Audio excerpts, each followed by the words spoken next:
This also meant that the Hermetic philosophy returned to Europe. It returned through the Moors and through the Crusades and through the increasing contacts between the Near East and European scholarship.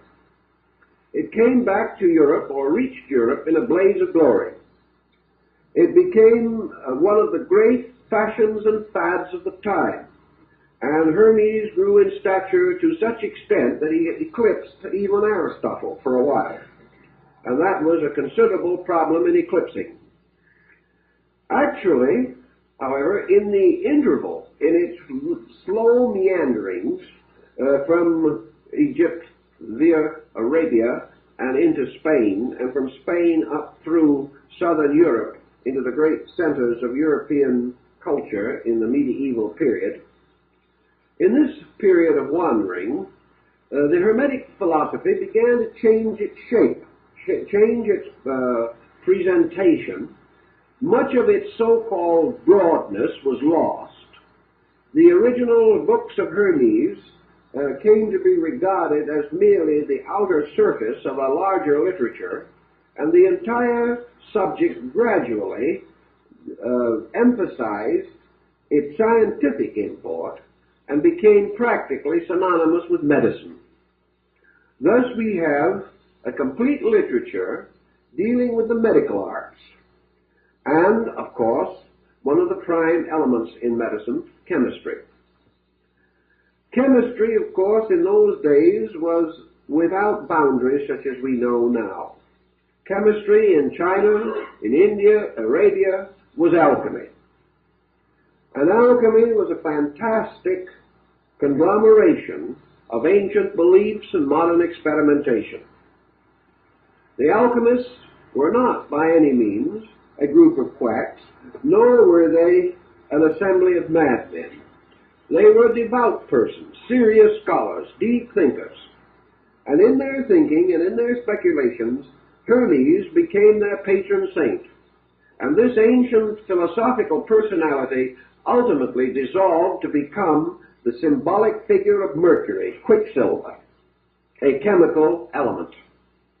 So in his long journeys, Hermes passed from a demigod of Egypt to a medieval element.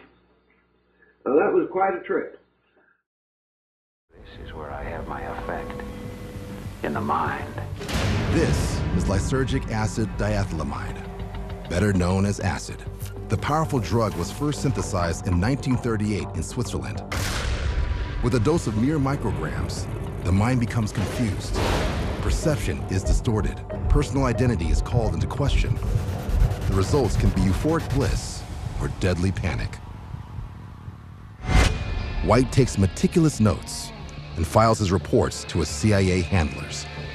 So that was how LSD was introduced to this country. Operation Midnight Climax is part of a larger top-secret CIA program called MKUltra. The goal: learn how to control and even reprogram people's minds. The CIA believes LSD might hold the key. Over the next 10 years, the agency doses a cross-section of the American public. Everyone from unwitting housewives to soldiers to even criminals like gangster Whitey Bulger is tested. You know, what the CIA really dreamed of was sort of like a drug you could give to someone, get them to commit all sorts of unspeakable acts, and they wake up the next day and they don't remember what they've done. They were looking into brainwashing. They were looking into mind control. They were looking into how they could create what they called Manchurian candidates. They were trying to figure out if they could get people to go out and do things that they would ordinarily not do, like assassination. The case of MKUltra has to be one of the craziest cases of blowback in CIA history, because here they took this drug, LSD, and thought that they were going to be able to use it to control people's minds, and the unbelievable irony is that LSD is a drug that does exactly the opposite. It frees your mind and causes people to question authority. Turn on, tune in, drop out. The CIA's attempt to control people turned out to be just the opposite. It created the counterculture as we know it of the 60s. It was the CIA that introduced LSD to the United States.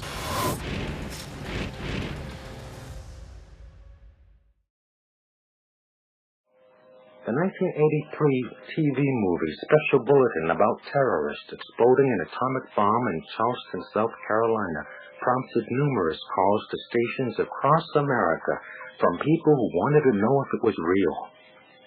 In both instances, despite disclaimers, people thought they were listening to an authentic newscast. Think for a moment about the way newscasters speak, and you will realize that they all talk the same way, regardless of their ethnic background. Whether they be black, white, Hispanic, or Oriental, with few exceptions, they all sound alike. The patterned speech of a newscaster is similar to that of a hypnotist. The eye contact made with the viewer is also used by the hypnotist.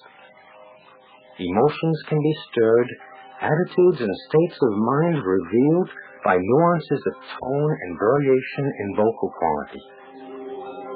Is it possible that all verbal and nonverbal communication has been identified, defined, and reduced to a code that can be manipulated? Is it possible to program an entire population to respond to certain words, images, vocal qualities, body movements, gestures, and expressions? The result of such programming would be a population that is highly suggestible, a population that can be manipulated with precision. No!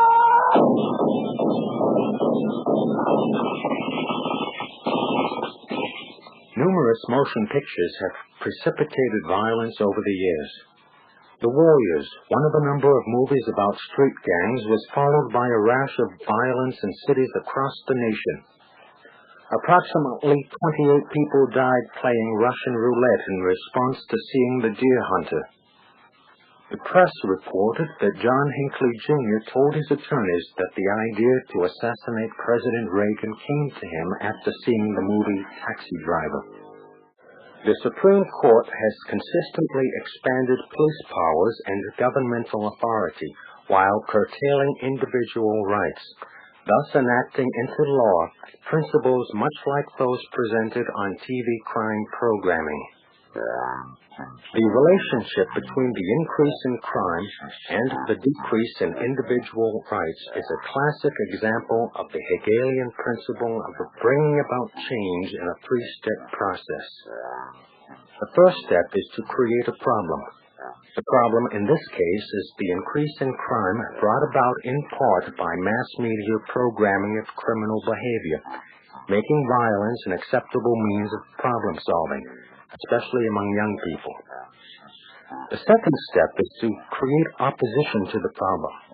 In other words, create anxiety and fear in the public so that people demand that something be done about it. The third step is to offer the solution to the problem that may entail a restriction of individual rights or some other predetermined goal, thus bringing about change that would have been impossible to impose on people without proper psychological conditioning. By causing emotional stress and mental confusion, judgment is impaired and suggestibility increased. Under these conditions, people allow their rights to be diminished without realizing its ramifications.